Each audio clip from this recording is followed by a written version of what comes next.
namoota hedduutti eega san kitaaba barreessanii eebbisanii san keessaa tokko obboleessa keenya Gammachuu Duubeetiin baga gammaddee baga guyyaa kanaan si dhaqqabee baga waaqi tanalee si dhaggeessisa jedha harka dhaawaa galateeffanna.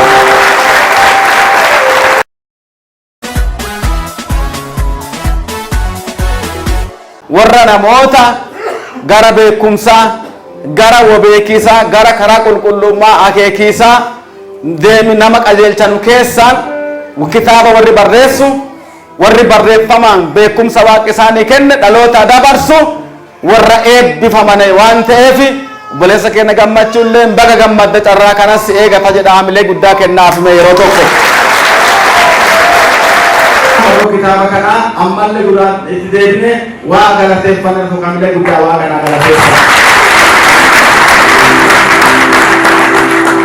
This book titled Guddinaaf Bilchina, Growth and Maturity, written by Gammachuu Dube, is commenced and released.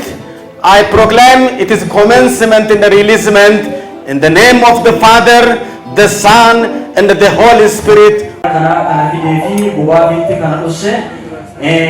Akka midhaan goxoo qocanuu addee itti suuqanee na qocee nama godhee baaduu baasee kana guddisee waa hunduma caaluu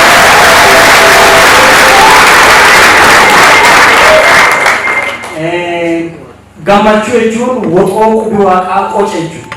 Itti aansee abbaa kiyya Duubee Boneyyaatii fi haadha tiyya Guyyaa Tolummaa hooqabii isaa waaqarraa fudhatanii ani karaa isaaniitiin gara addunyaa kanaa waaqi na fide gatii na malu hunda baasanii na barsiisanii na dhiqanii xurii keessaa na fuudhanii na qimmiidhanii karaa na agarsiisanii na gorsanii na barsiisanii kunoo namadhaa isi eebbichanuu na godhanii nama hunda akka dursu isaan kanaa ga'u hin jiru.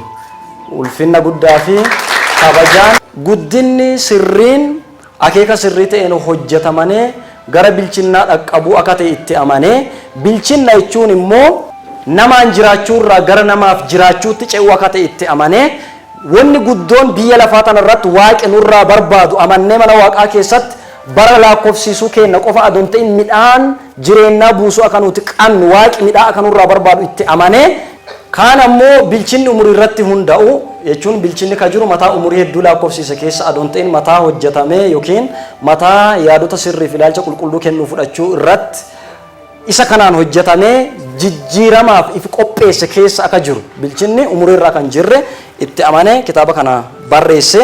Seexanni biyya lafaa tanarratti taargeetiin seexanaa jalqaba ishuun seexanaa ilma namaa irratti umurii malee yookiin ganna malee cassaa nama ajjeesuu miti. Taargeetiin seexanaa ka jalqabaa isaa miti.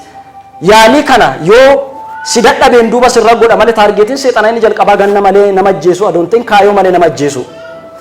Dhalattee jiraattee umurii lafarra qabdu hunda ganna kiyya quufeera jettee waggaa 100 jiraattee akka ati godaantu sun seexana hin cinqu. Haga addunyaa kanarra jiraattu immoo kaayoo waaqi gara biyya lafaa tanaa si fideef akka ati hin hojjanne godhee ganna kee fixuu barbaada. Ajandaan seexanaa inni jalqabaa isa kana. Kanuuti dammaquu mallee isa kanarratti sanyii isin keessa jirtu if keessa baasa isa jedhaansi kiyya. Waan diqqoo kana yeroo jalqabaatiif gumaacheera bisaan cophi tokko ilaaltuuf diqqaa fakkaatullee biqiltuu goguu dhiyaate takkaaf waan guddaa jedhama.